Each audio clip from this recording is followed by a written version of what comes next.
Ako ang inyong Lolo Pael at ito ang aking kwento. Dayong Magkapatid. La, nabalitaan niyo na po ba yung nangyari sa anak na dalaga ng kapitan? Abay, oo.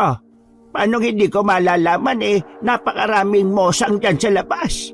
Kahit sa palengke, usap-usapan din yung pagkawala ng batang yan. Nakita na rin nila ito kanina lang. Di mabuti naman kung ganon. Ano ba kasing nangyari doon? Nagrebelde ba? Hindi kaya naglayas? Hindi po Natagpuan nila, patay na. Ha? Ay, Diyos ko! Paano nangyari? Nagpakamatay ba? Hindi ko rin po alam Nung nakita daw nila, lasog-lasog na yung katawan. Wakwak yung tiyan. At butas pati yung dibdib. Hindi rin daw makita yung ibang parte ng katawan nila kaya halos hindi na siya makilala Sino naman kayang halangang kaluluwa na makagagawa ng ganon sa kapwa niya? Napaka-brutal ng ginawang pagpaslang sa kanya. Ay, kawawang bata. May usap-usapan dyan sa labas na aswang daw ang may kagagawa nun. Ha? Aswang? Naniniwala ka sa ganoong chismis? Hindi nga po Parang di naman po kapanipaniwala. Sa panahon po ba ngayon na medyo moderno na ang buhay may aswang pa? Baka naman mga adik o kaya sindikatong nangunguha ng laman loob ang tumira sa katawan ng dalaga. Di ba yan yung usong-usot na babalita ngayon sa TV? Yung ano ba yung tawag doon? Trafficking ba yun? Human trafficking po, La. Yun nga. Human trafficking. Teka La, sandali nga lang. Saan ba kayo pupunta? Ba't parang gayak na gayak kayo? May date ka ba, La? Hay! Loko! Sa tanda kong ito talaga bang pag-iisipan mo pang may papahatol sa akin? Si Lola, pikon ka agad. Siyempre ang ganda-ganda mo ngayon Sus! Bolero! Saan nga po kayo pupunta? Gusto nyo ihatid ko na kayo? Ay, naka, wag na. Magpapahatid na lang ako kay Isko sa tricycle niya para hindi ka na maabala. Mabuti pa magpahinga ka na lang dito sa bahay. Ayun! Si Mang Isko naman pala Hoy! Ang dumi ng isip mo ha! Nakakahiya pag may nakarinig sa'yo. Naku! Akala nyo hindi ko napapansin yung mga panakaw na tingin sa inyo ng matandang yun ha? Nako! Sinasabi ko sa kanya, pag pinaiyak niya, malalagot siya sa akin. May narinig silang humintong tricycle sa tapat. Nang silipin ito ni Gabriel ay nakita niya ang matanda na bagong ligo at punong-puno ng pumada ang buhok. Abay, nalinti ka na. Pormadong-pormado yung manliligaw niyo Tumigil ka nga dyan. Tawang-tawa ang binata dahil sa nakita niyang pamumula ng pisngi nito. Si Mang Isko ay matagal nang nagpapahaging sa kanyang lola pero hindi naman ito pinapansin at hindi sinasagot ng matanda. Alanganin nito at sinasabing matanda na siya para sa mga ganoong bagay. Lalo na ang pag-aasawa. Hinahayaan lang naman ni Gabriel ang mga ito. Masaya ang binata dahil parang tila pabata ng pabata ang aura ng kanyang lola. Ibig sabihin ay masaya ang lola niya na labis namang gusto ni Gabriel. Pagkaalis ng matanda, ay bumalik na sa kusina ang lalaki para ipagpatuloy ang naudlot na paghuhugas ng pinggan. Ilang saglit pa'y may narinig siyang kumakatok. Tao po! Tao po! Saglit lang, nariyan na! Nagpatuloy ang malalakas na pagkatok. Sino naman kayang bibisita sa amin? Baka kilala ni Lola. Nagtataka man ay agad na nagpuna siya ng kamay. Lumabas siya ng kusina at iniwanan muna ang hinuhugasang mga pinggan upang tumungo sa pintuan at pagbuksan kung sino man ang nasa labas. Bumungad sa kanya ang mukha ng isang magandang babae. Nakangiti ito at litaw na litaw ang malalim na biloy sa kanyang magkabilang pisngi. Hindi niya rin maiwasang titigan ng kulay tsokolate nitong mga mata na binagaya naman ng mahahaba nitong mga pilik. Hanggang sa mapadako ang tingin niya sa manipis ngunit mapupula nitong mga labi. Tila ba isa yung mga pampelikulang tagpo, lalo na nang bahagyang umihip ang hangin at isinayaw niyo ng alon-alon ngunit mahaba at itim na itim nitong buhok. Good morning. Ako nga pala si Jemima.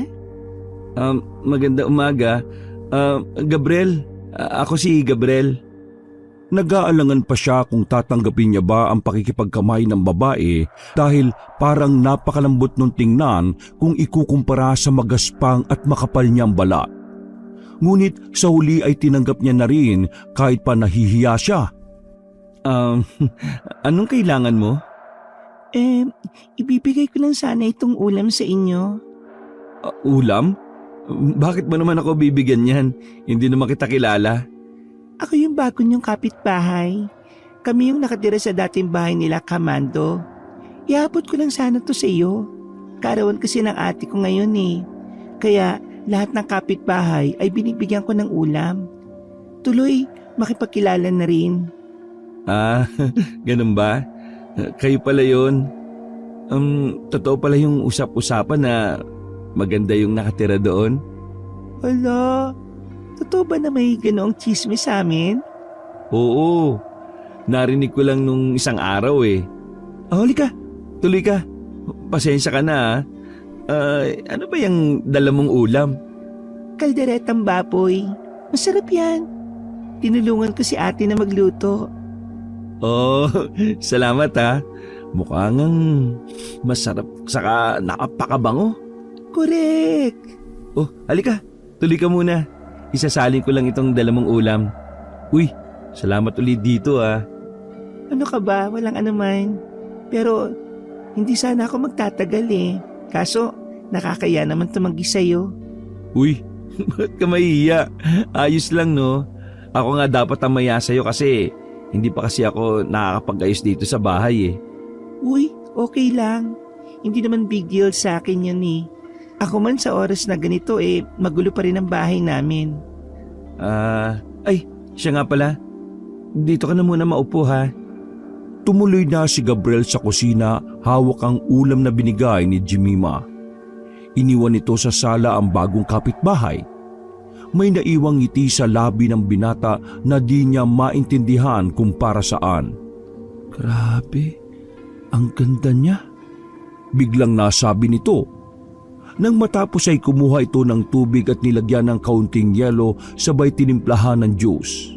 Pagbalik ni Gabriel sa sala ay nadatnan niya si Jemima na hawak ang isang photo album. Nilapitan itong muli ng binata. Hindi pala kita natanong kung ano ang gusto mong inumin. Sana ayos lang sa itong orange juice. Uy, ano ka ba? Sana hindi ka na nag-abala no. Sige na, kunin mo. Huwag ka mag-alala. Orange juice lang yan no. Salamat. Wow! In fairness, ang sarap ng juice ha. Kumusta naman ang experience niyo dito sa baryo namin? Well, ayos naman. Tulad mo, mababait ang mga tao dito. Nakakatuwa nga eh. Ganun ba? Tama naman. Mababait talaga ang mga tao dito tsaka tahimik ang lugar namin. Totoo bang tahimik? Bakit nabalitaan ko kanina sa labas na namatay daw yung anak ng kapitan? Nakataon lang naman yun. Sa bagay, maski saan naman lugar may nangyayaring ganyan. Di na talaga maiwasan yung mga masasamang loob eh. Kaya nga kami ni ate, hanggat maaari gusto namin maging kasundo yung mga kapitbahay para, alam mo na, sa oras ng pangangailangan may makakapitan. Wala ka naman dapat ipag-alala kasi tsak na magkakasundo tayo. Lalo na kung lagi mo akong dadala ng masasarap na ulam dito. Napangiti ang dalaga sa tinuran niyo ng binata. Masaya siyang naging kaibigan nito. Okay lang naman. O sige, hayaan mo. Pag nagluto ulit ng espesyal na ulam si ate pagdadalan ulit kita. Sana magustuhan mo yung dala ko kanina ha. Ano ka ba? Nagbibiro lang ako, no? Kaya sa ate mo kung pati ako isasama sa budget ninyo. Ayos lang yun. Ay, siya nga pala. Wala kang kasama rito? Meron. Kasama ko dito yung lola ko pero may pinuntahan lang. Kayo lang ng lola mo makasama? Ang mama at papa mo? Napansin ni Gabriel ang paglikot ng mga mata ni Jemima na tila ba may hinahanap sa paligid. Ngunit ipinagsawalang bahala na lamang yon ng binata. Oo, kami na lang ni Lola nakatira dito. Matagal na kasing patay ang mga magulang ko eh. Kaya si Lola na lang ang nagtaguyod at nag-alaga sa akin. Nasa kanya na ako, 10 taon gulang pa lang ako noon. Ang bait naman ni Lola mo. Ako naman, kasama ko si Ate Janice na lumipat dito. Nasa Maynila ang mga magulang namin dahil nandun yung negosyo ng pamilya eh. Hindi nila maiwan. May negosyo kayo? Mukhang yayamanin pala kayo ah. Bakit dito nyo napiling manirahan sa probinsya namin? Palipat-lipat talaga kami ni ate. Basta, habang kwento. Kwento mo sa akin sa ibang araw ha. Mas mahaba, mas maganda. Nakakahiya. Pero alam mo, sa lahat na napuntahan namin, itong bayan nyo yung talaga nagustuhan namin. Sulit na sulit yung pagtira namin dito eh. Bakit mo naman nasabi? Basta, malalaman mo yun sa ibang pagkakataon. Sasabihin ko sa'yo. O siya, alis na ako ha. Marami pang lilinisin sa bahay eh. Bye, sa susunod ulit. Tumayo na ang babae at naglakad patungo ng pinto. Kumuway pa si Jemima bago tuluyang lumabas sa bakuran ni Gabriel. Dali-dali niya namang isinarado ang pinto at saka ay pinagpatuloy ang naudlot na hugasin. Hindi maiwasang mapangiti ng binata. Lalo pat yun ang unang pagkakataon na may nakausap siyang isang babae na nagpabilis ng tibok ng puso niya. Yun ang unang araw ng kanilang pagkikita at nasundan pa. Madalas ay pumupunta ang dalaga tuwing araw ng Biyernes sa kanila na may bitbit na ulam na masasarap. Nagkataon naman na palaging wala ang matanda kapag napapasyal siya doon. Dahil sa ipinapakitang kabaitan ng babae, ay hindi niya naiwasang tuluyang mahulog ang loob ng binata sa kanya. Apo, parang may kakaiba sa iyo ngayon ha. Ilang araw ko na itong napapansin. Bakit parang ang saya-saya mo nitong mga nakakaraang araw ha? Tanong ng kanyang lola habang sila ay kumakain ng hapunan sa isang tabi. Hindi niya napigilan ng pagsilay ng malapad ng ngiti sa kanyang mga labi dahil sa tinuran ng lola niya. Lalo pat bigla niyang naalala ang dalaga. Ano ba kayo lola? Wala po ito no? Kung ano-anong napapansin nyo. Ay nako, iba na yan ha. Magsabi ka sa akin ng totoo. Ano yan? Wala po, promise. Bakit may nababalitaan ako na may nagpupunta raw na babae dito sa bahay? Sino ba yon ha? Halos mabulunan ng binata sa sinabing yon ng kanyang lola. Agad niyang inabot ang basong may lamang tubig saka lumagok mula rito. Tinitigan niya ang kanyang lola. Lola naman, ano kasi, relax. Nagtatanong lang naman ako sa iyo, iho eh. Hindi naman ako nagagalit. Sino nga ba yon? May nobya ka na ba? Bakit hindi mo sinasabi sa akin? Magkaibigan lang po kami ni Jemima. Dinadala niya po kasi ako ng ulam tapos nakikipagkwentuhan. Jemima? Masyadong pamilyar sa akin ang pangalang yon ah. Kasi sila po yung bago nating kapitbahay doon sa dating tirahan nila Mang Mando. Doon sila nakatira. Nakita ko na nga yon. Bakit naman siya nagpupunta dito at nakikipagkwentuhan sa'yo? Nakikipagkaibigan lang po siya, Lola. Hindi naman siya pinipigilan kita sa pakikipagkaibigan mo sa kanya, iho ha. Mas maigi kasi na nag-iingat. Hindi natin lubusang kilala ang mga babaeng yon. Alam mo na, uso pa atayan ngayon. Kaya lagi ka mag-iingat. Mabait naman po si Jemima. Saka kung may masamang balak siya sa akin dapat noon pa niya ginawa, di ba? Oo nga, pero hindi kasi palagay ang loob ko sa mga yun Mahirap na magtiwala sa ngayon. Sa akin pinaalalahanan lang naman kita. Saka kung maaari, huwag ka nang tumatanggap ng mga pagkain galing sa kanya. Ho? Bakit naman po? Basta, sundin mo na lang ako, Apo. Pero nakakaya naman po kung hindi ko kukunin kung sakali mang magdala siya uli dito. Baka isipin niya binabastos ko siya o ayaw ko na makipagkaibigan sa kanya. Pwede mo namang tanggapin tapos itapon mo na lang pagka nakauwi na siya. Pero kung may pagkakataon, imbitahan mo siya dito para makilala ko. Sige. Kahit naguguluhan ng binata sa mga naunang pahayag ng lola, ay natuwa pa rin ang puso niya nang sabihin itong gusto niyang makilala ang kaibigan. Istrikto ang kanyang lola pagdating sa mga estranghero, pero alam niya na kapag nakilala niya si Jemima, ay tiyak na magugustuhan nila ang isa't isa. Natataon naman kasi palagi na kung kailan pumupunta ang dalaga ay wala ang kanyang lola. Tapos ay palagi silang di nagpapang-abot. Hanggang sa kinabukasan ay naisip niyang siya naman ang dumalaw sa babae para makilala ng personal ang ate nitong si Janice. Ano kaya kung ako naman ang pumunta sa kanila ngayon para makipagkwentuhan? Kaso wala naman ako madalang pagkain sa kanila. Pero teka, may tira pala kami kagabi. Initing ko na lang. Tinutuo ng binata ang sinabi niyang yon. Mabilis niyang tinungo ang bahay ng dalaga. Nang makarating kina Jemima ay inayos pa ni Gabriel ang suot at pinagpag ito na animoy may nakikitang alikabok. Tao po! Tao po! Jemima? Makailang ulit pang tinawag ni Gabriel ang pangalan ni Jemima ngunit tila walang tao sa loob. Pinit niya ang seradura ng pinto pero nakalak yun sa loob. Kaya alam ng binata na may tao.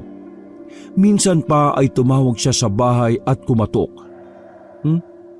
Alas 10 na. Tulog pa kaya sila? Medyo nakaramdam ng pagkailangang binata nang mapansin niyang may mga tumitingin at tsismosa sa kabilang kalsada.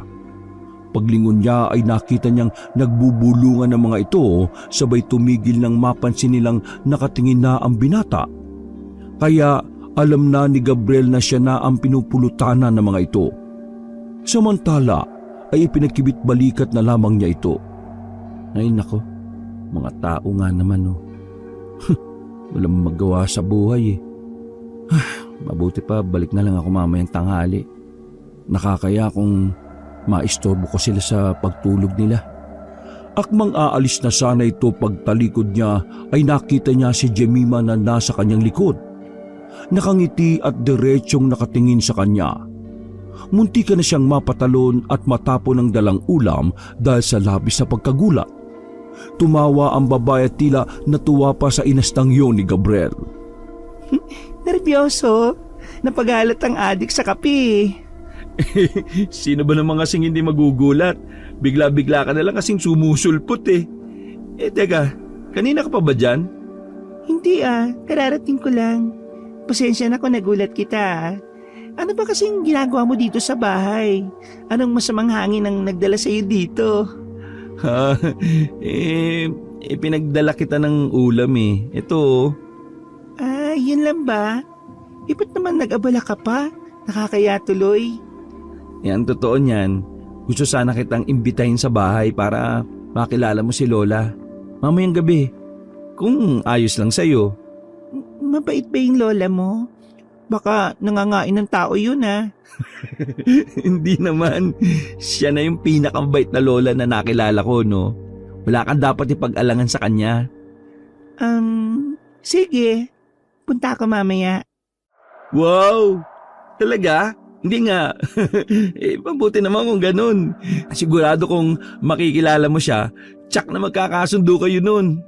Okay, sabi mo Teka. Nakalak yung pinto nyo. Saan ka galing? Diyan sa loob. Ha? Paano ka nakalabas? dumaan ako sa kusina. Ano kasi, sira yung lock sa loob eh. Hindi namin mabuksan. Hindi pa kasi namin maasikaso na bumili ng pamalit sa bayan eh. Kapag nakabili na kayo, sabihan mo ako ha. Ako na yung mag-aayos niyan. Talaga? O sige, tamang-tama, di kasi kami marunong yan ni ate. Yung ate mo ba nandyan sa loob? Tulog pa eh. Medyo napasarap kasi kami ng kwentuhan kagabi kaya ayun, parehas kaming puyat. Hala, nakakaya naman. Ano ba yung dala mo? Ay, oo nga pala. Munti ko na tuloy makalimutan. Ito, para sa iyo to. Adobong baboy yan. Luto ni Lola. Wow, mukhang masarap ha. Salamat. O sige, tuloy na ako. Uy, mamaya ah. Kung gusto mo isama mo na rin si ate mo para makilala din namin siya. Ay nako, busy yun sa gabi. Ako na lang. Sa susunod na lang na pagkakataon ng ate ko. Okay. O di sige. Mamaya ah. Pumasok na sa bahay si Jemima. Ngunit bago tuluyang umalis ay narinig niyang nagbubulungan ng tao sa loob ng bahay. Hindi niya maunawaan ang sinasabi nila, pero kalaunan bilang respeto sa privacy ng dalawang kapitbahay ay nilisan na lamang niya ng tahimik ang lugar na yon. Saktong 6:00 ay natapos ng magluto at maghain ng hapunan si Gabriel. Maya-maya pa ay nakarinig siya ng mahihinang pagkatok sa pinto, kaya naman dali-dali niya itong binuksan. Magandang gabi. Uy, mabuti naman dumating ka na. Halika, tuloy ka. Ay, salamat. Siya nga pala, may dala ko para sa inyo ni Lola Minda. Ano naman yung dala mo? Panghimagas. Naalala ko kasi sabi mo sa akin, gusto mo matikman yung Napoleones, kaya eto dinalhan kita. Siyempre pati na rin si Lola Minda. Masarap yan. Mukhang masarap eh. Salamat ha. Ay, pero sana hindi ka na nag-abala pa, ano ka ba? Ako nga nag-aya sa'yo para sa hapunan eh. Tapos, Ako walang problema yun, Gabriel. o siya, tara na sa loob para makilala mo yung lola ko. Nakangiting pumasok si Jemima sa kanilang bahay at muli, katulad nung una siyang pumupunta doon, ay iginala niya ang kanyang mga mata sa kabuuan ng bahay na tila ba may hinahanap. Oh, halika. Maupo ka muna, tatawagin ko lang si Lola ha. Sige, salamat. Ang gentleman mo talaga, no? Hindi naman. Bakit naman nasabi? Kasi lagi mo kong pinaghihilan ng upuan. Alam mo yun? Ang romantic. Napapikit si Gabriel nang maamoy ang halimuyak ng pabango ni Jemima. Babaeng babae. Parang may kung ano sa loob niyang unti-unting nabubuhay sa tuwing makakalapit silang dalawa. Naibalik lang siya sa wisyo nang makarinig siya ng mga lagutok ng sahig mula sa taas. Binalingan niya si Jemima, ngunit ang atensyon nito ay nasa mga pagkain lamang na nakahain sa lamesa. Ang dami naman pagkain. Amoy palang nakakatakam na. Parang may fiesta. Para sa iyo lahat yan. Nagpaluto si Lola Minda ng maraming pagkain eh. O siya, tatawagin ko muna si Lola nang makakain na tayo ha. Panigurado gutom ka na eh. Sige, thank you, Gab. Pumanik si Gabriel sa ikalawang palapag ng bahay upang tawagin ang kanyang lola. Hindi niya alam kung saan ang galing ang lagutok na narinig niya, ngunit hindi niya na yun inisip pa. Akmang kakatok na siya sa kwarto nang agad na bumukas ang pinto. Bumungad si Lola Minda na nakapormal na palda at blusang itim. Lola Minda, ikaw ba yan? Abay, oo naman. Bakit? Muntik na kitang hindi makilala eh. Ang ganda niyo po ngayon ha. Loko ka talagang bata ka. Kahit kailan na, pinambola mo pa talaga ako. Bakit mo naman sasabihin ngayon lang ako maganda?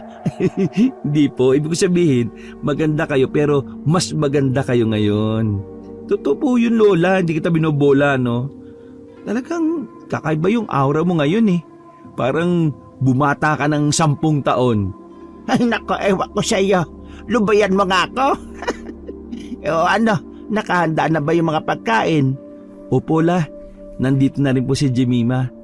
Takam na nga siya sa mga nakahaing pagkain eh. Makahulugang ngumiti si Lola Minda kay Gabriel, saka nagpatiunan ng bumaba. Agad namang tumayo si Jemima nang makita niyang pababa ang dalawa at binati ang matanda. Magandang gabi po. Ikaw pala si Jemima. Totoo palang sinasabi ng apo ko tungkol sa'yo Totoo ngang maganda ka. Sakto lang naman po, La. Pero mas maganda po kayo kaysa sa akin eh. Aba, totoo yung sinasabi mo. Alam mo, nung kaedad kita madalas akong pambato pagdating sa mga labanan sa pagandahan kung hindi mo inaitatanong. Ay, talaga po? Abay, sadyang napakaganda mo nga noon pa kung ganon. Ay, teka, kukunin ko lang yung album para makita mo. Meron ako nag-iisang litrato noong bata pa ako Ako, ipapakita ko sa iyo. Yung nasa album po ba? Nakita ko na yun, Lola. Ipinakita na sa akin ni Gabriel noon. Sobrang ganda niya po noon eh. Well, maski rin naman po ngayon. Alam mo, Gabriel, gusto ko ang batang ito Kaya naman pala panay ang banggit mo sa kanya. Totoo palang maganda na malinaw na malinaw pa ang mga mata. Hala, Lola, wag mo naman akong ipahiya dito Uy, si Gab namumula. Aba, at ginagatungan mo pa talaga yung sinabi ni Lola Naku, pinagkakaisahan niyo ako Ay, ang apo ko, tampururot. Ay siya, magsiupo na kayo at nang makakain na tayo. Masamang pinaghihintay ang grasya. Sana'y magustuhan mo mga pagkain namin, iha. Sabay-sabay silang naupo upang pagsaluhan ng hapunan na nakahanda sa lamesa. Napapansing panay ang sulyap na matanda sa dalaga at pag nagtatama ang kanilang mga mata ay nginingitian nila ang isa't isa. Pwede ba makahingi ng kalamansi, Gabriel? Bakit? Sa tingin mo ba magiging maalat sa panlasa mo ang pagkain niluto ng apo ko? Ay, naku, hindi po, Lola. Ang totoo niyan mukhang masasarap ang mga pagkain. Kaya lang nasanay po kasi ako na palagi may kalamansi kapag kumakain Pero kapag wala ayos lang naman. Kalamansi ba? Meron. Marami. Teka lang, ikukuha kita. Ay, salamat. Pagbalik ng binata ay may bitbit na itong mga nahiwang kalamansi. Inabot niya ito sa dalaga. Unang nagsundok ito ng sinigang at ilang piraso ng karne at ipinatak niya ang kalamansi sa pagkain. Maya-maya ay nagsimula na itong kumain. Ibang klase din ang trip mo, Sinigang na nilalagyan ng kalamansi. Pasensya ka na. Nakasanayan ko na lang talaga Napansin naman ni Gabriel na tila nagbago ang aura ng kanyang lola. Matalimang ginawa nitong pagtitik kay Jemima. Hindi maintindihan ng binata kung bakit tila nagpapakita ng pagkukunwari ang kanyang lola sa harap ng dalaga. Naisip niyang baka hindi tipo ng lola niya ang babae. Ipinagkibit balikat na lamang yun ng lalaki at di na pinansin kung anuman ang nakikitang tensyon sa dalawa.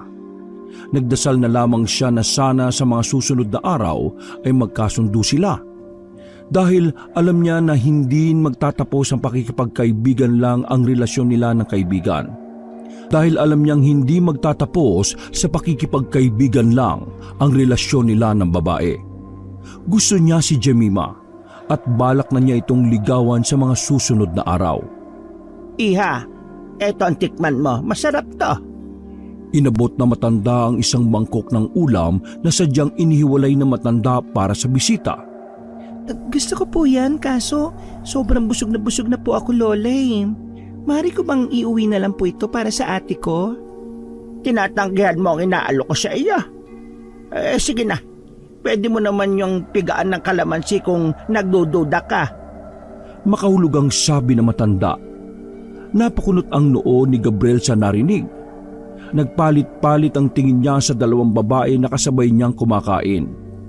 Mabuti na lamang ay nakita niyang ngumiti ng matamis si Jemima at kumuha ng ulam sa inaalok na matanda. Ano, masarap ba? Ako nagluto niyan. Espesyal ang putahe para sa iyo. Masarap po, Lola. Pero dahil busog na po talaga ako Uwi ko na lang po ito para kainin ulit mamaya. At saka para may mapagsaliwan kami ng ate ko. Ay, sige, walang problema. Hayaan mo't dadagdagan pa natin ng kaunti para matikman ng ate mo ang ibang luto ko. Ako na lang ang maghahanda. Teka, at kukuha ako ng baunan ha. Teka nga lang pala. Ano po yun, Lola? Gusto mo dito ko na lang muna matulog ngayong gabi para naman makapagkwentuhan pa muna tayo. Mukhang masarap kang kakwentuhan kesa dito sa apo ko na hindi mo kausapin parang pinitpit na luya. Nakakabagot kausap. Ala, totoo bala? Nakakabagot akong kausap? Sabay na tumawa ang dalawa. Sa nakita ay biglang nakaramdam ng ginhawa ang puso ng binata nang makitang parehas na nakangiti at sabay pang nagtatawanan ang dalawa niyang kasama. Gusto ko po yung ideya na yon, kaso hindi ako nakapagpaalam sa ate ko Baka po mag-alala yon. Kailangan ko rin po talagang umuwi. Baka mamaya kung ano-anong isipin niya. Bahay po kasi ito ng lalaki Alam niyo na po ang ibig kong sabihin. Wala ka naman dapat na ipag-alala, iha, dahil may bakante namang silid tulugan sa itaas. Sa susunod na lang po, Lola. Magpapaalam na po muna ako sa ate ko. Baka kasi isumbong ako nun kina Papa at Mama Yari po ako kapag nagkataon. Sayang naman. Sige, hayaan mo na. Pero pwede mo naman dalasan ng pagbisita dito ha. Wag lang araw ng Biyernes kasi lumalabas ako noon para mamalengke at magsamba. Mas magandang ideya po yon. Sige po, bukas po idadalaw ako ulit. Napangiti si Gabriel dahil sa naging usapan ng dalawa. Tila mas lalo pa siyang nahumaling kay Jemima dahil sa paraan ng pakikitungo nito sa lola Minda niya. May angking karisma talaga ang babae na hindi niya maintindihan. Marami naman na siyang nakilalang magagandang babae pero ang presensya ng dalaga ay kakaiba sa kanyang pakiramdam. Maraming salamat po sa napakasarap na hapunan. Kailangan ko na pong magpaalam Uuwi na po ako. Hindi na talaga kita mapipigilan kung ganon. Sige. Gabriel, apo, ihatid mo na itong si Jemima at delikado na sa daan. Gabi na, baka mapaano pa siya. Agad na dinampot na matanda ang mga ibinalot niyang pagkain at ibinigay ito sa dalaga. Ibinili nitong kainin na kagad ito ng dalawa at huwag nang paabutin ng umaga dahil tsak na mapapanis ito. Tumango ang dalaga sabay ngumiti bilang tanda ng pasasalamat. Pagkatapos magpaalamanan ay inihatid na nga ni Gabriel si Jemima. Sigurado ka bang nabusog ka? Parang napansin ko kakaunti lang yung nakain mo Masarap naman talaga yung niluto mong ulam kaso medyo naalangan ako kay Lola Nahiya ako. Nakakailang kasing tumitig para akong malulusaw. Pasensyaan mo na yun. Medyo malabo na kasi mata niya Baka kasi sinisigurado lang niya kung totoong maganda ka. Naku, nambola ka na naman. Hindi, totoo yung sinasabi ko. Maganda ka naman talaga, Jemima. Pero yung totoo, masarap ba talaga o hindi yung luto ko? Masarap, tangi. Nabusog talaga ako. Bakit? Hindi ba halata? Sabay lumitaw ang biloy sa magkabilang pisngi ni Jemima nang malapad siyang ngumiti. Hindi masyado Pero seryoso, salamat sa hapunan na may masasarap na handa Walang anuman, basta ikaw no? May tanong nga pala ako. Ano yun? Naniniwala ka ba sa mga aswang? Natamemi si Gabriel sa tanong ni Jemima. Hindi niya napansing nasa harap na pala sila ng bahay ng babae. Hindi niya tuloy maiwasang bumaling roon. Napakadilim at walang ni isang ilaw na bukas. Huminto sila sumandali sa tapat ng kanilang pinto. Hindi Bakit ikaw, naniniwala ka ba sa ganong klase ng mga halimaw? Oo. Kung hindi ka naniniwala, ibig sabihin hindi ka takot sa aswang? Hindi dapat katakutan ng isang bagay na hindi mismo nakita ng iyong mga mata. Yan ang isang turo sa akin ng lola Saka matagal na ako dito no. Wala pa naman ako nakikitang aswang Aswang sa kagandahan meron. Sabay tingin ito sa kausap na babae. Bigla namang natigilan si Jemima sa tinurang yun ng kausap. Hindi siya nakaimik kaagad. Walang halong biro. Paano kung sabihin kung totoo sila? Basta. Hindi ako naniniwala sa aswang eh. Bakit ka nauutal? Tumigil ka nga. Basta, hindi totoo yung mga aswang-aswang na yan, no? Palusot lang yan ng mga taong gustong makagawa ng krimen at gustong makaligtas sa parusa ng batas. Galit ka na ba niyan o napipikon lang? Hindi, ayos lang ako. Biro lang yung mga sinabi ko kanina. May mga nababalitaan kasi ako dito sa inyo na pinatay na naman daw ng aswang. Nawaglit sa isip ni Gabriel ang mga bali-balita tungkol sa mga nagaganap na krimen nitong mga nakaraang araw. Hindi niya na sana yun maalala pa kung hindi dahil sa tanong ni Jemima. Hindi may tatangging nakaramdam siya ng takot na mga sandaling yon. Sakto namang nilulukuban siya ng kakaibang kaba dahil sa kadilimang nakikita sa bakuran nila Jemima ay siya namang paglitaw ng isang babaeng magulo ang buhok na nakatakip sa kanyang muka. Nakasuot ito ng mahaba at puting roba. Muntik nang mapasigaw ng malakas ang binata dahil sa gulat. Ate? Napatingin si Gabriel kay Jemima at sa babaeng nasa harapan nila. Gabriel, ito nga pala si Ate Janice ko. Ate, siya yung sinasabi ko sa yung kaibigan ko, si Gab. Inayos ng babae ang kanyang buhok at ipinusod ito. Nang maaninag ng mabuti ni Gabriel ang mukha nito ay nakita niyang hindi rin maitatangging maganda ito at maputi tulad ni Jemima. Kulang lang talaga ito sa ayos ng gabing yon. Ikinagagalak kitang makilala, Gabriel. Pero gabi na, nandito pa kayo sa labas nag-uusap? Mamaya ay may makakita sa inyong mosang. Tsak na kayo na naman ang handa ng mga tsismosa bukas. Ay naku ate, hayaan mo na lang sila no. Alam naman natin na wala namang kaming ginagawang masama ni Gabi. Nag-uusap lang kami. O sige, ituloy na lang muna ninyo ang usapan nyo na yan bukas. Sige po ate, salamat po. At saka, mauna na po ako. Masaya po akong makilala kayo. Tumango ang dalaga sa kanya. Maya-maya ay giniyan nito ang kapatid papunta sa likurang bahagi ng bahay. Teka, hindi pa po ba ayos yung pinto ninyo? Hindi pa. Hindi ko pa kasi naharap mamalengke dahil marami akong ginagawa. At saka, ayos lang. Meron naman kaming pinto sa likod. Yun na lang muna ang gagamitin namin. Salamat sa paghatid sa kapatid ko ha. Sige na, umuwi ka na. Baka mamaya ay makasalubong ka ng aswang sa daan. Hindi malaman ni Gab kung tatawa ba siya o hindi nang makita niyang seryoso si Janice sa sinasabi nito. Hindi tuloy niya maiwasang muling kabahan. Lalo na't katatalikod pa lamang niya ay narinig na niya ang malakas sa pag-alulong ng mga aso sa kanyang daraanan. Sige po, mauna na po ako. Good night, Jemima. Pahabol pa nito na sadyang pinapalakas ang loob. Nakita niyang kumaway-kaway pa ang dalaga bago ito nawala sa kanyang paningin. Naglakad na siya pabalik ng kanilang bahay. Habang naglalakad, ay nararamdaman niya ang mabilis na pagtibok ng kanyang puso. Malamig ang kanyang pawis at naninindig ang kanyang balahibo. Lalo na nang humampas ang malamig na simoy ng hangin sa kanyang balat. Ipinilig niya na lamang ang kanyang ulo saka tumakbo na mabilis. Pagdating niya sa kanilang bahay ay nakita niyang patay na ang ilaw sa sala. Tanging ilaw na lamang sa kusina ang naiwang bukas. Pagbukas niya ng pinto ay dumiretso na siya sa itaas. Hindi na niya nakita ang kanyang lola.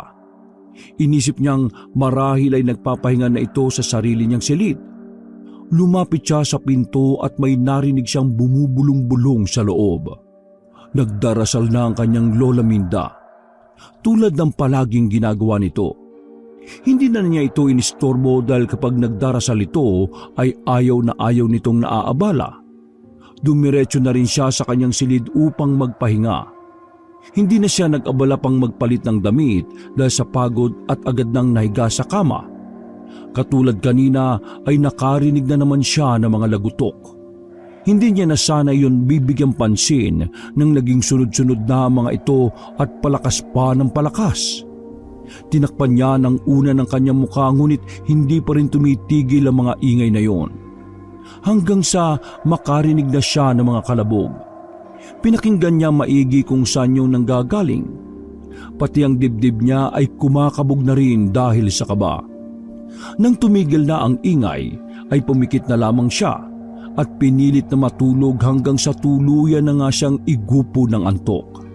Kinabukasan ay nagising na lamang si Gabriel dahil sa ingay na nanggagaling sa labas ng bahay.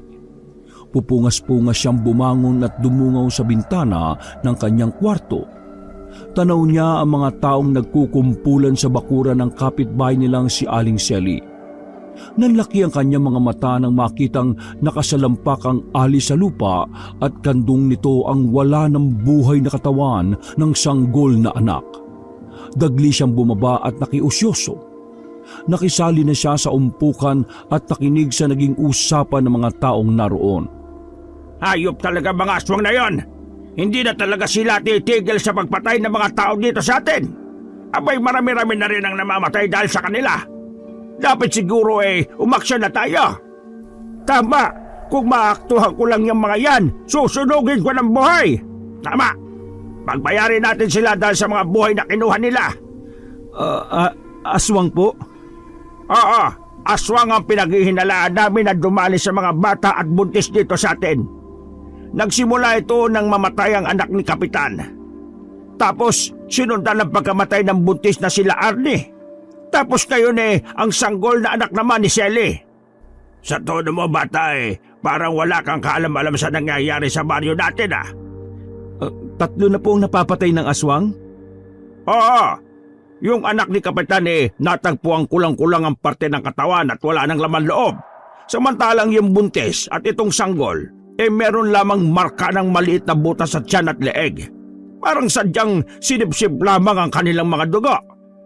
Nung araw na yung din ay nagpatawag ng agarang pagpupulong ang kanilang kapitan sa plaza upang pag-usapan ang nangyayaring yon sa kanilang barangay. Sinabi nitong sobra-sobra na ang ginagawang pagpatay ng mga aswang. Nakiusap ito at humingi ng tulong sa mga tao upang madakip ang mga taong gumagawa ng karumal-dumal na krimen na yon. Nangako pa ito ng gantimpala para sa makakapatay ng aswang. Abay dapat lang nahulihin na sila para matapos na ang kanilang kasamaan. Nakakagigil na talaga Simula kasi nang dumating ang mga dayong yan dito ay nagsimula ng kaguluhang ito. Kung hindi siya nagkakamali ay sina Jemima ang tinutukoy ng mga kababaryo niya. Sila lang naman kasi ang bagong lipat sa baryo. Teka lang. Ang pinagbibintangan niyo po ba ang magkapatid na bagong lipat dito sa atin? Sa pagkakaalam ko sila lang naman ang dayo dito sa atin Oo, sila nga at wala nang iba. Imposible Hindi nila magagawa ang bagay na yon. Sinasabi mo lang yan dahil may gusto ka doon sa isang dalaga. Akala mo Gabriel hindi namin malalaman na nakikipaglapit ka sa babaeng yon? Bakit? May pruweba ba kayo na aswang sila? Hindi pa ba sapat na nagkakagulo na ang baryo at nagkaroon na ng mga patayan buhat nang dumating ang magkapatid na yan? Pero nagkakamali kayo. Hindi sila aswang. Gabriel, binabalaan kita. Ngayon pa lang putulin mo na ang koneksyon mo sa kanila habang maaga pa. Oo nga Gabriel, tama si Mang Isko. Huwag mo nang hintayin pati kayo mismo ng lola mo mabiktima. Aba, hindi ko papayagang mangyari yun kay Minda. Bago pa niya magawa yun, ay uunahan ko na sila. Talagang malaki ang tama mo sa lola ni Gabriel pare Handang-handa mong sagupain ang aswang alang-alang sa kaligtasan niya. Ay oo, siyempre. May loves ko yun Napairap na lamang ang binata sa naging usapan ng dalawang matanda. Nangalisag ang balahibo niya sa mga binitiwan nitong salita. Ngunit kahit ganoon ay mas pinili na lang niyang manahimik. Inisip niya ang magiging kalagayan ng magkapatid. Napagkasunduan ng mga tao sa barangay na magkakaroon na ng curfew at roronda na ang mga barangay tanod tuwing gabi. At kung sino man ang makakitang pagala-gala sa oras ng curfew at mahuli ay kailangan magpaliwanag dahil haharapin ito ang parusa ng barangay. Pagkatapos ng pulong ay umuwi na ang binata. Mula sa plaza ay madadaanan niya ang bahay ni na Jemima. Tanghali na subalit nakasarado pa rin ang mga bintana nila at pinto. Pumasok siya ng palihim sa bakuran ng dalawa at tinungo ang pinto sa likod ng bahay. Nakita niyang nakakandado ito. Walang tao sa bahay ni na Jemima, kaya umalis na ang binata. Medyo nakaramdam ng pag-aalangan ng binata nang isiping bakit naman kasi nagkataon pang kung kailan may natagpo ang bangkay na pinatay ng aswang ay saka naman nawawala ng bigla ang magkapatid. Naniniwala akong hindi kayo ang aswang na nananalasa sa baryo namin. Pero sana Jemima, tulungan ako ng poon na mapatunayan yun sa aking mga kababaryo. Ayokong may mangyari masama sa inyo. Hapon na nang dumating ang kanyang lola. Agad niyang ikinuwento ang nangyaring pagpupulong sa plaza. Sinasabi ko na nga ba hindi dapat pinagkakatiwalaan ng dalagang yon, maski gaano pa siya kaganda. Ano pong ibig niyo sabihin, Lola? Akala ko ba ayos kayo ni Jemima? Halika dito. Dito tayo sa kusina at kumain muna tayo ng merienda. May bitbit akong pagkain. Medyo nagutom ako sa trabaho Kasi naman Lola sinabi ko naman sa inyo na wag na po kayong lumabas-labas at umextra ng trabaho sa simbahan nyo Matanda na ho kayo. Mas mainam na nandito ka lang sa bahay. May trabaho naman po ako. Sapat na siguro yung kita natin sa mga susunod na ani natin sa tanim natin. Ay nako, wag mong susubukang patigilin ako sa trabaho ko. Manghihina ako lalo, apo. Hayaan mo na isang beses lang naman sa isang linggo yon. Masaya ako na nakakasamba sa akin poon. Poon po? Ang ibig kong sabihin ay sa lumikha. Balik nga tayo sa usapan iho tungkol kina Jemima at dun sa kapatid niya. Alam mo bang sang-ayon ako sa sinasabi ng mga kapitbahay natin na aswang ang mga yon? Ho? Pati ba naman kayo, Lola? Makinig ka sa akin, apo. Hindi ko lang sinasabi sa iyo to pero isang gabi may narinig ako mga kaluskos na maaligid dito sa bahay. Nung silipin ko, may nakita kong dalawang anino ng babae. Nang aninagan ko nakilala ko yung isa, si Jemima. Nakita ko kung paano sila nagbago ng anyo. Nagkaroon sila ng pakpak na malalaki. Naging halimaw sila, Gabriel. Lola, nagbibiro ka ba? Wala akong dahilan para gumawa ng kwento, apo. Pero paano? Bakit?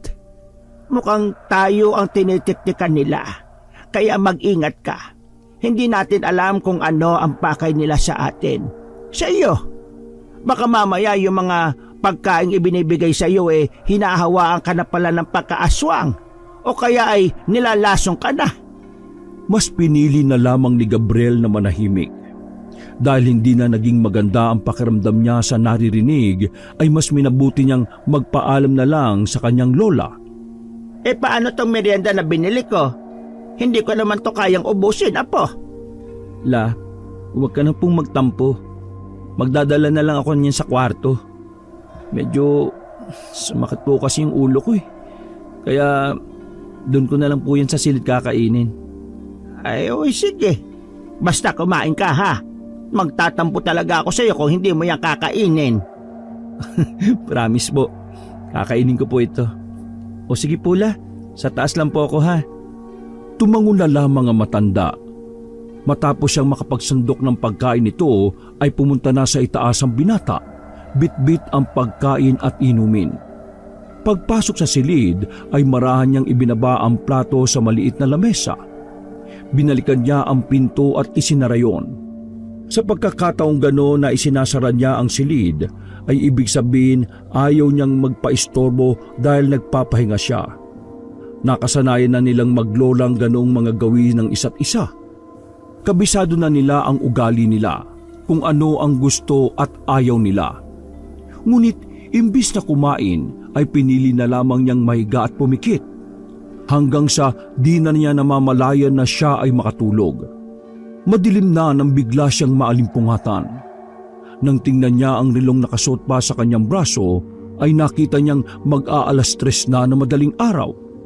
Ay nako, napasarap na naman ako ng tulog Naramdaman niya ang pagkalam ng kanyang sikmura nang makita niyang pagkaing nakalapag pa rin sa kanyang lamisita. Sayang naman to, di ko na nakain. Ngunit imbis na kainin yon ay ininom na lamang niya ang tubig na nasa baso.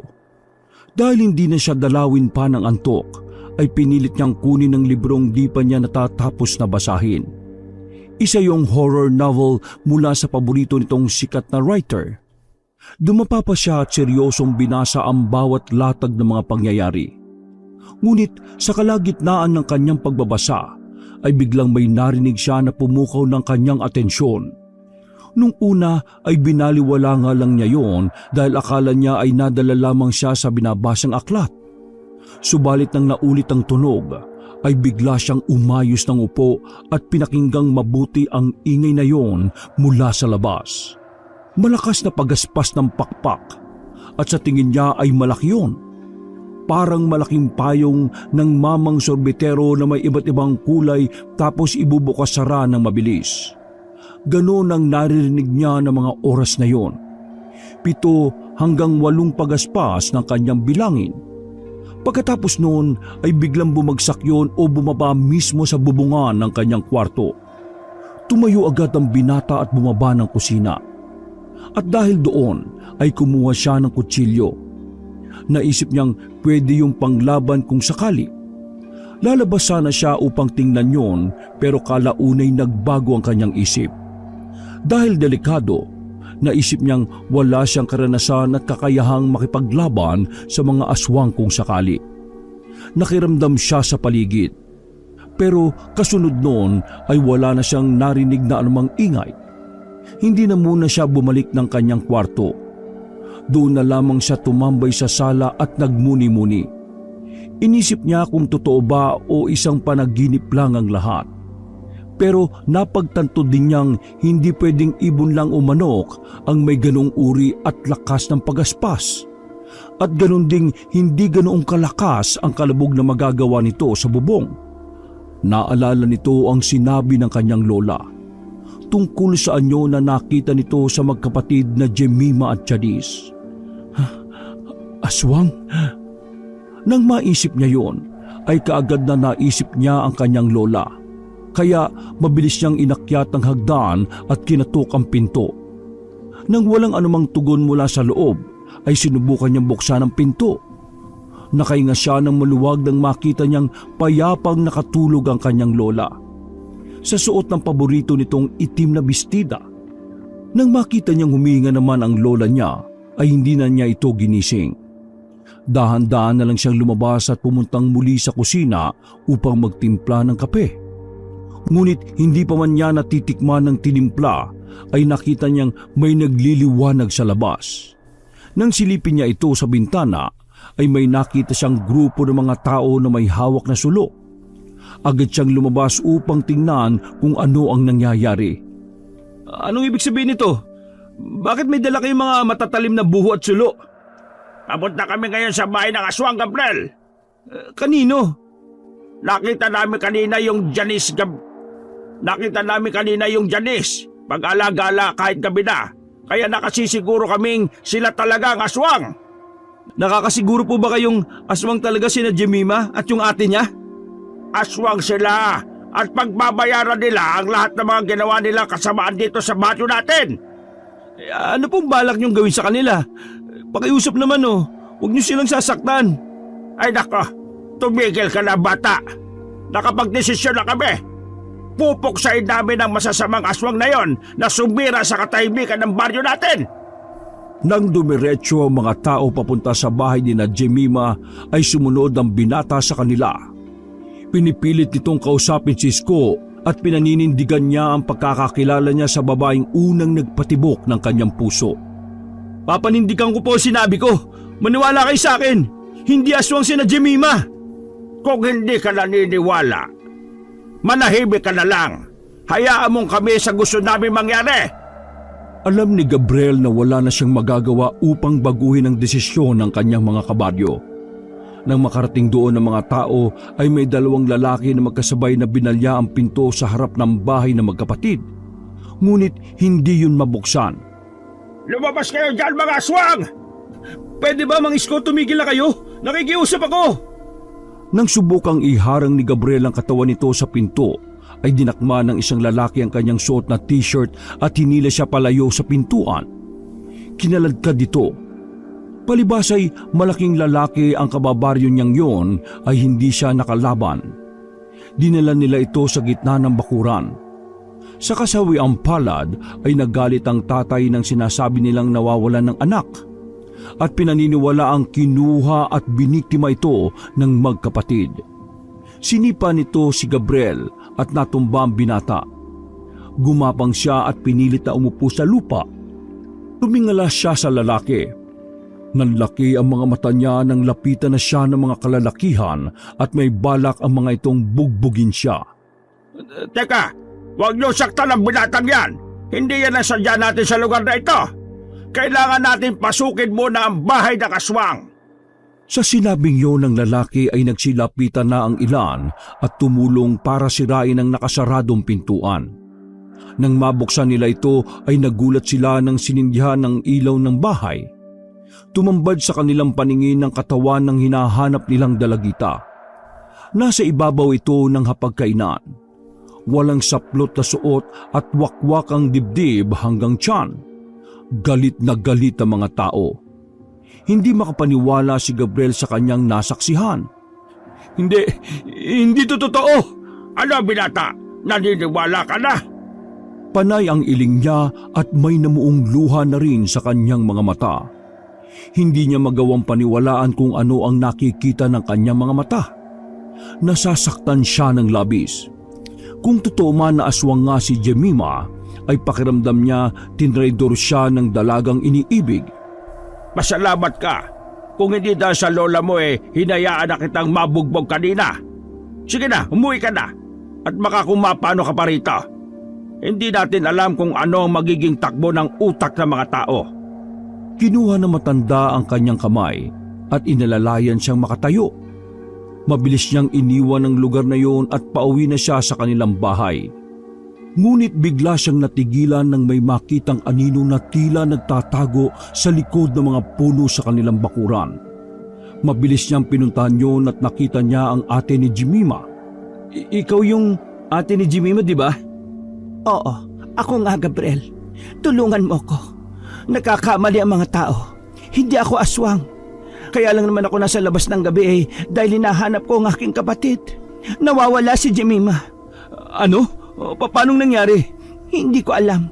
Siguro ay tinablan siya ng maika ng aswang o kaya ay may nakain siyang pagkain mula sa aswang. Pagkain? Mula sa aswang? Teka, sino bang tinutukoy mo? Ako ba? Hindi ako aswang Hindi ikaw. Ngunit tatapatin na kita. Aswang ang lola mo, Gabriel. Siya ang nambibiktima ng mga tao rito. Ano? Nasisiraan ka ba ng ulo? Paano magiging aswang ang lola ko? Matagal ko niyang kasama. Kaya imposible. Ipapaliwanag ko sa iyo sa ibang araw. Pero magtatago muna ako. Please, pakitingnan naman dyan sa bahay ninyo. Baka dyan itinago si Jemima. Please makinig ka sa akin. Delikadong tao ang lola mo. Pagkasabi noon ay mabilis na umalis si Janice at tumakbo papasok sa kakahuyan upang magkubli sa galit ng mga tao. Hindi agad magawang kumilos ng lalaki dahil sa labis na gulat sa nangyari. Natauhan lamang siya nang bigla niyang narinig ang lola na tinatawag siya mula sa itaas ng bintana nito sa kwarto. Ano bang ginagawa mo dyan sa ibaba? Abay, ang aga mo yatang nagising Lola? Halika dito. Delikado dyan sa labas. Tahimik na pumasok si Gabriel sa loob ng kanilang tahanan. Nakita niyang nag-aabang na ang lola sa sala. Ano ba ginagawa mo sa labas? Ipinapain mo ba ang sarili mo sa aswang?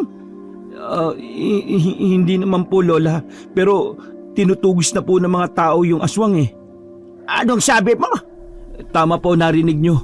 Tinutugis na ngayon si Jemima at yung ate niya. Naging alerto ang paningin ni Gabriel at di nakaiwas sa kanya ang reaksyon ng matanda. Naging malikot ito at napasulyap sa itaas ng kanilang bahay. Biglang sumikdo ang malakas na pintig ng kanyang puso dahil doon. Nahuli na ba sila ng mga aswang? Hindi pa po. Walang tao sa bahay nila Nakita lang doon yung bangkay ng bago nitong biktima.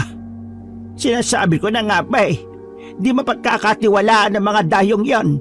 Nako, kailangan kitang ipatingin sa albularyo dahil baka ginayuma ka ng aswang na Jemima na yon. Kailangan maagad nating makontra yan. Mukha nga po, Lola.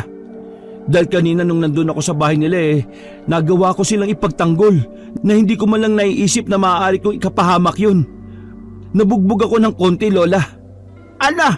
Binugbog ka ng mga tao? Opo, medyo masakit nga po yung labi ko at saka dito sa tagiliran kasi sinipa po ako Kailangan ko po itong ipahinga, Lola. Sige. Mabuti pa nga umakyat ka na muna sa itaas. Pupunta ako doon sa kapitbahay at titingnan ko ang mga nangyayari doon.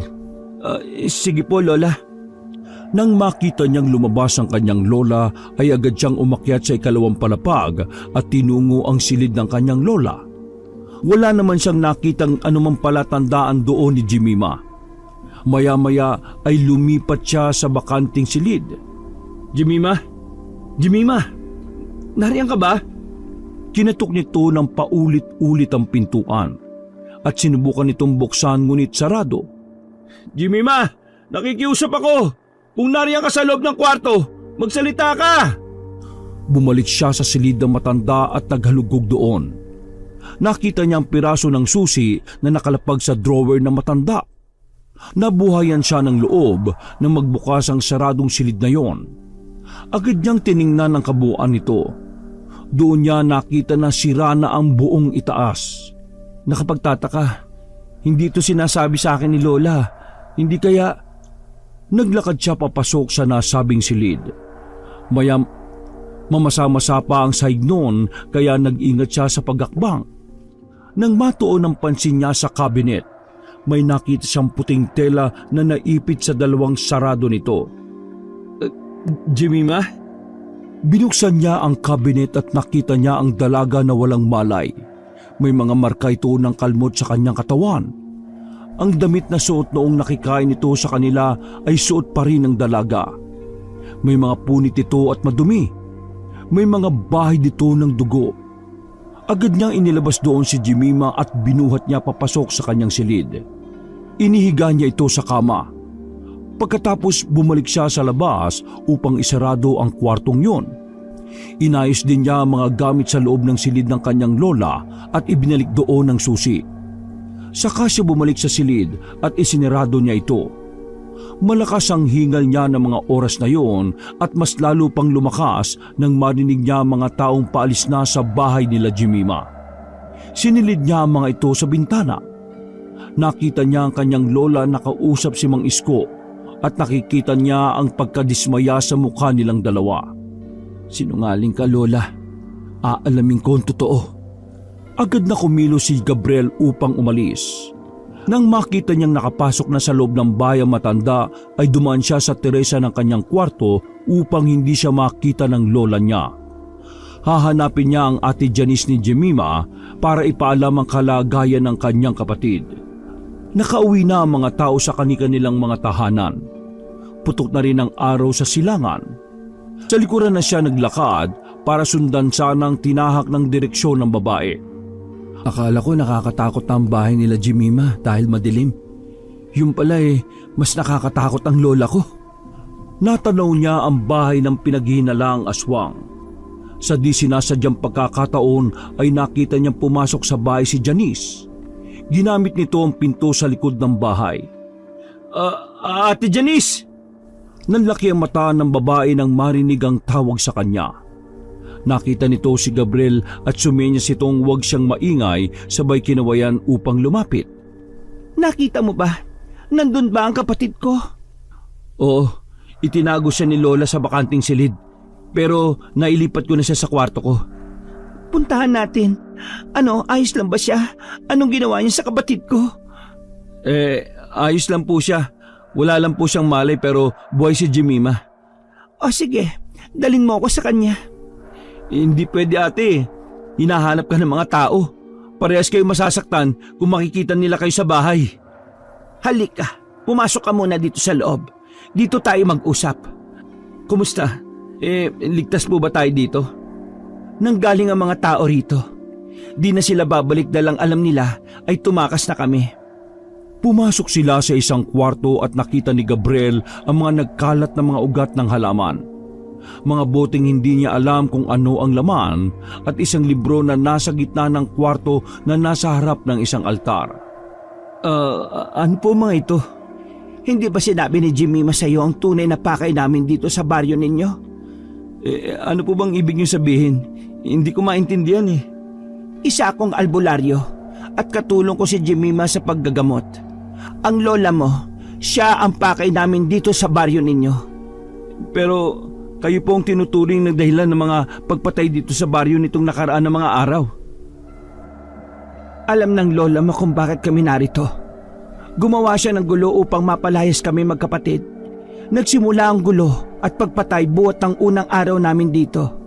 Dahil dayo, alam niyang kami ang pagbibintangan ng mga tao. Naputol ang pag-uusap nila nang makarinig ng sunod-sunod na tila pag-ulan ng bato sa bubong ng bahay. Mga aswang! Lumabas kayo dyan! Mga halimaw! Sisiguraduhin namin hindi na kayo ulit makakapaghasit ng lagim dito sa baryo namin! Mga kasama, ibuhos na ang langis sa paligid ng bahay.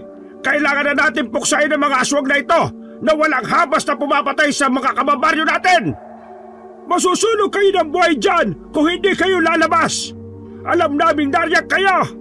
May nakakita sa inyo, bumalik kayo dito. Ate Janice, anong gagawin natin?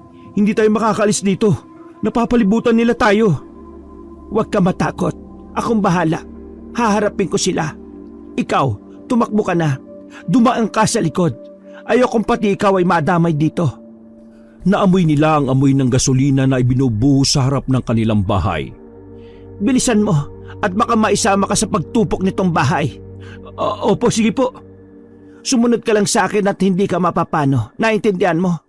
Huwag ka magsasalita ng kung ano hanggang sa makalayo ka. Siguraduhin mong ligtas si Jemima sa kamay ng lola mo. Sumunod nga si Gabriel kay Janice. Nang makalabas ang babae ay agad siyang pinagmumura ng mga tao. Dahil lahat ng atensyon ng mga tao ay nasa dalaga ng mga oras na yon, ay wala ni isa sa kanyang mga kababaryo ang nakapansin sa paglabas niya. Sa loob naman ng bahay nila ay naabutan niya ang lola na naghahanda na ng kanilang pagkain. Saan ka nang galing? Akala ko'y natutulog ka na. Lola, nahuli na ho yung ate ni Jemima. Talaga? O hindi naniwala ka na sa akin? Opo, totoo nga yatang sila ang mga aswang. Pero hindi pa po nahuhuli yung isa eh. Naka, delikado pa rin pala. Dapat ay mahanap na yun at maparusahan. Halika na. Kumain ka na muna. Aalis po ako eh. Susundan ko po yung aswang. Mukhang lilitisin siya ng mga tao ngayon din. Agad kumilos ang maglola. Nakita nila ang mga taong nagkakagulo ng mga oras na yon. Papunta sila sa plaza. Nadatnan nila roong nakakulong sa barangay hall ang aswang. Nakatali ito sa upuan. Naawa si Gabriel na makita ang naging kalagayan ng babae. Bugbog sarado na ang mukha nito. May mga pasa sa mukha at sugat mula sa pambubugbog ng mga tao. Bagamat ganoon ang kinahinatnan niya, ay makikitang nananatili itong matatag sa pagsubok na kinakaharap. Nagtama ang mga mata nila ni Gabriel.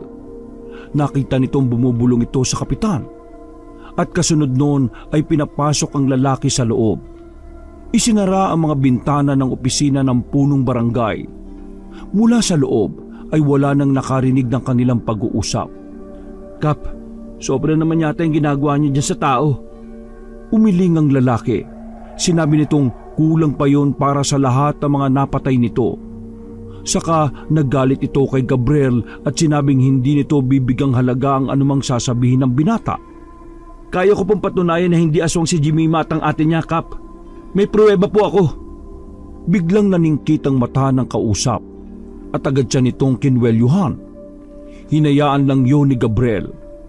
Yung hinahanap po ninyong kapatid niyang si Jemima, nasa bahay ko. Agad na namilog ang mga mata ni Janice nang marinig yung mula sa lalaking kanyang pinagkakatiwalaan. Pakiramdam niya ay tinraidor siya ni Gabriel. Doon palang tumulo ang kanyang mga luha. Ayaw niyang makita na danasin ng kanyang kapatid ang nararanasan niyang pananakit ng mga tao. Hindi niya yun matatanggap. Nakakayamang aminin, pero buong magdamag po kami magkatabi ni Jemima sa kama. Nagmamahalan po kami kaya ginawa namin ang isang bagay na di dapat ginagawa ng mga kabataang di pa kasal. Natahimik ang lahat ng nakarinig noon. Sigurado ka ba sa sinasabi mo, binata? Opo, hanggang ngayon ay nasa silid ko pa siya. Iniwan kong natutulog. Pwede niyo po siyang puntahan doon, pero sa isang kondisyon. Ano yan? Kunin niyo siya at dalhin sa isang ligtas na lugar. Huwag niyo pong ipaalam kay Lola. Ngayon na po, habang nandito si Lola. Magagalit po kasi yun pag nalaman niyang may inuwi akong babae sa bahay. Yung ba ang dahilan kung bakit ka nasa labas ng bahay niyo ng 10 oras ng gabi? Nadiskubre ko pong nawawala ang kapatid ko. Kaya lumabas ako para hanapin siya. Ikaw pala ang kumuha sa kanya. Hindi ka na nahiya. Bakit mo yung ginawa sa kapatid ko? Sorry Ate Janice. Pananagutan ko po yung nangyari sa amin ni Jemima.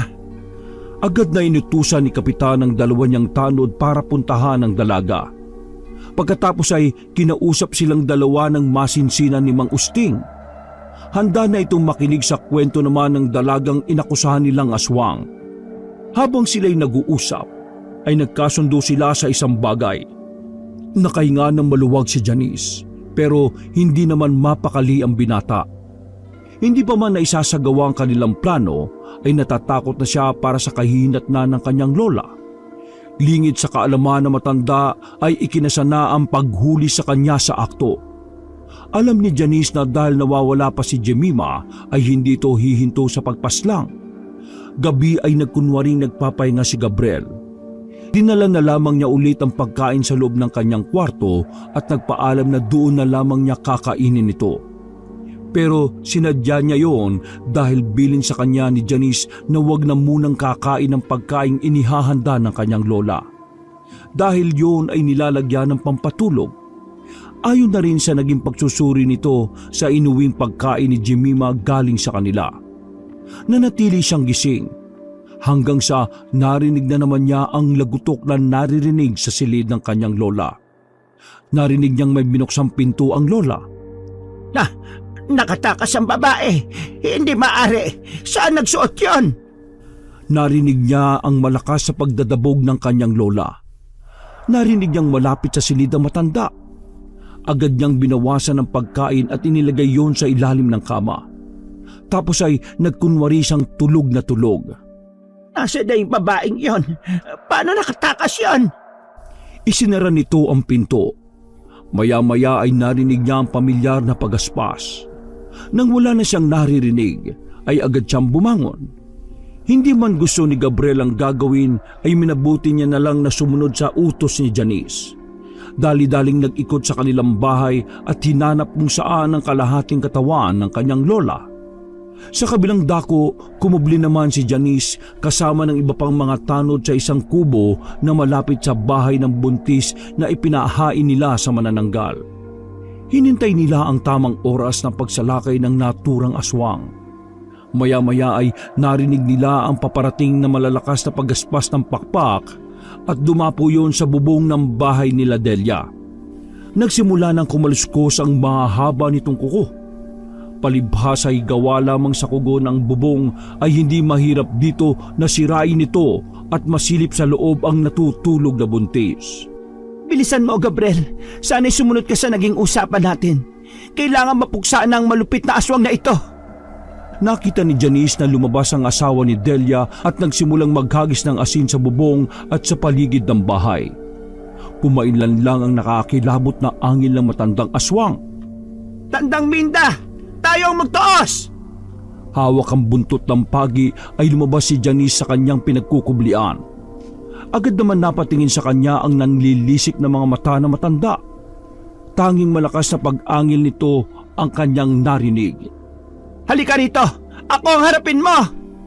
Akmang lilipad na sana papunta sa kanya ang matandang aswang, ay siya naman paglabas ng mga kababaryo ni na Gabriel. Hayo ng aswang! Bilis! Tirahin nyo na si Bat! Mabilis itong lumipad pa itaas at paikot-ikot lang sa himpapawid. Galit na galit ito dahil naunsyami ang kanyang planong pagkain. Habang tinutugis ng mga taga-baryo ang matandang aswang, ay tagaktak naman ang pawis ni Gabriel habang hinahanap ang kalahati ng katawan ng kanyang Lola Minda. Nasaan naman kaya yun? Inuutulang yata talaga ako ng babaeng yun Habang naglilitanya siya ay naalala niya ang bubong na sira sa kabilang silid. Kinuha niya ang susi at binuksan yon. Nasipat niya sa loob ang isang palda na animoy nakasuot sa isang putol na manikin. Naamoy din niya ang pag-alingasaw ng mabahong amoy nito sa buong silid. Agad niyang pinuntahan ito. Inilabas niya sa bulsa ang isang maliit na botelya na ibinigay sa kanya ni Janice. Ibinili nitong ibuhos ang laman noon sa katawan. Upang manghina ang aswang, ang prosesong yun ay ginagawa ng dalaga bilang pamumuksa sa halimaw. Patawarin mo sana ako, La. Pero hindi ko kayang marami ka pang taong masaktan. Hindi ko gugustuhin na madagdagan pa ang mga kasalanan mo. Mula sa itaas ay narinig ang malakas na sigaw ng manananggal. Nagpaikot-ikot ito sa ere hanggang sa tuluyan ng bumagsak ito na parang dahon mula sa itaas. Tumambad sa paningin ng mga tao ang anyo ng tunay na aswang. Meron itong magulo at matigas na buhok, malalalim at nangingitim na mata. Mahaba ang kanyang kuko, may mga pangil at mahabang dila. At isa sa pinaka nakakatakot na katangian nito ay putol ang kanyang katawan. Halatang bigla itong nanghina at di na magawa pang lumipad. Nilapitan siya ni Janice. Lumabas din mula sa isang kubo si Jemima. Puno ng benda ang mga braso nito dahil sa malalalim na sugat na nagawa ng aswang. Dahil nakita na nila na nasa kanilang harapan ng dalawang babae ay napatunayan ng mga ito na nagkamali sila ng panghusga. Hayop kang aswang ka! Nilinlang mo kami! Sino ka? Ipakita mo yung tunay mo kanyo! Sigaw ni Mang Isko habang pinupuntirya ng sibatang matandang aswang. Wag! Parang awa nyo na! Huwag niyo kang patayin! Minda, ikaw ang aswang? Hindi namin nakalain na ikaw pala ang aswang na pumapatay dito sa ating baryo! Hayop ka! Wala kang awa! Bakit, Minda? Bakit? Nagtatanong ang mga mata nito. Halatang di nito gusto ang kanyang natuklasan. Nasasaktan ito sa katotohanan ang tinatangi niyang babae ay ang kinamumuhi ang aswang. Hindi makatingin sa kanya si Aling Minda. Nakatungo lang ito sa lupa. Sinisikap nitong ikampay ang kanyang pakpak ngunit hindi niya magawa dahil sa panghihina. Ate Janice, Jemima! Napalingon si Minda sa direksyon kung saan nagmula ang boses ng kanyang apong si Gabriel. Nagtataka ito kung bakit ito naroon gayong alam niyang hindi naman nagmimintis ang inihahalo niyang pampatulog sa pagkain nito. Nagawa mo ba ang inuutos ko sa iyo? Tumango na lamang si Gabriel bilang tugon kay Janice. Kitang-kita niya ang galit ng mga kababaryo nila sa lola niya at nasasaktan siyang makita ito sa ganoong kalagayan.